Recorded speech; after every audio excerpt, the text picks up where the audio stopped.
The Vice President, Professor Yemi Osinbajo, says the federal government will do everything to ensure security is beefed up in communities affected by recent communal clashes and violent attacks in Ebonyi State. Professor Osinbajo stated this during a Sunday visit to the state.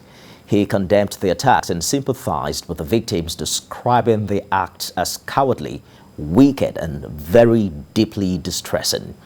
Identifying that the lives lost cannot be replaced, the Vice President pledged that families seeking justice will get it and will also be supported.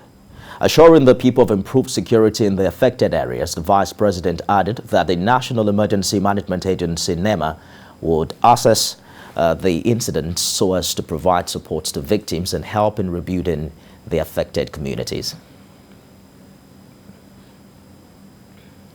Now let's talk more about insecurity in Nigeria. Senior correspondent Femi Akande joins me live from Owerri. It's the second major attack in Imo this year after the Olu attack in January. Talk to us, Femi, about the situation right now in Owerri.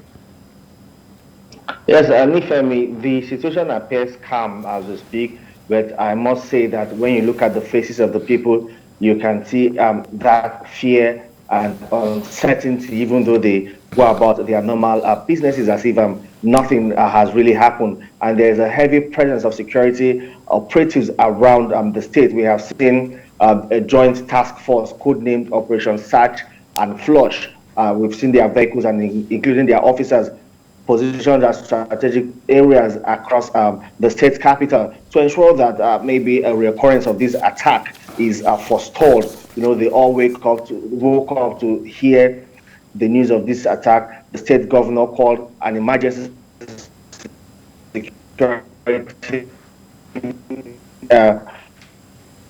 council meet land and property in the state.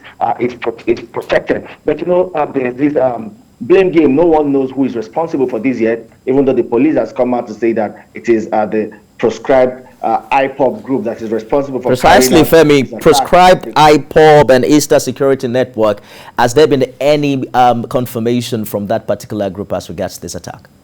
Well, that particular group has come out to deny any connection with that attack. They said they are not responsible for that attack that was carried out on the correctional center and the police headquarters here in Imo State. But you know, this trend of attack and the similarity is what is baffling a lot of people, because there seems to be an increase in attack on security officers and critical government infrastructure.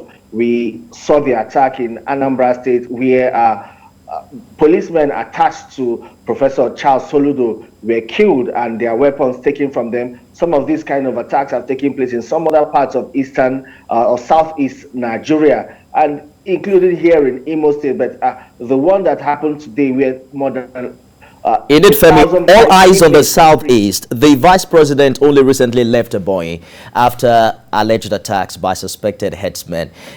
Will now be expected in Imo. What appears to be the federal government's blueprint based on what you have learned from his visit? Well, the Vice President, he was representing President Muhammadu Buhari, but the message he told them is that they should have no illusion and assured them that everyone responsible for these attacks will be sought after and will be arrested and made to face the law. And he also assured a lot of them that relief materials will come their way. And we expect that this is the kind of message that would also resonate across southeast Nigeria, as a lot of the states are beginning to declare curfews now for fear of attacks and violent crimes that seem to be the order of the day. And Femi Akande live for us from Owerri. Talk to you later, Femi. Let's turn